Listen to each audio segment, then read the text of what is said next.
नाही, काल भाषणात तुम्ही म्हणले का प्रत्येक यशस्वी पुरुषाच्या मागे स्त्रीचा हात असतो आणि तुमच्या मागं तुमच्या बायकोचा हात आहे, नाही का?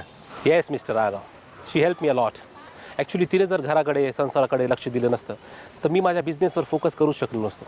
खरंच तिने खूप त्याग केला आहे. ते खरंच आहे म्हणा. कसं आहे, स्त्री म्हणजे त्यागाची मूर्ती जो.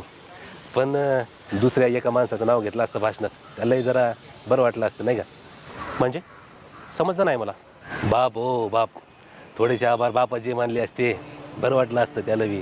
नाही, लेकराच्या संगोपनापासून शिक्षणापर्यंत, त्याला स्वतःच्या पायावर उभं करण्यापासून त्याचं लग्न लावून देईपर्यंत त्या बापाचं मायचे अख्खं तारुण्य आणि अर्धी जिंदगानी जाते.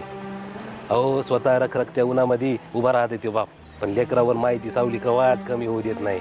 पण प्रेमाच्या बाबतीत मायेचे बाप कायम उपेक्षितच राहिला हो. जिंदगीभर त्या बापानं लेकरासाठी झिजाव आणि लेकरानं म्हणाव आमच्या यशामागं बायकोचा हात आहे.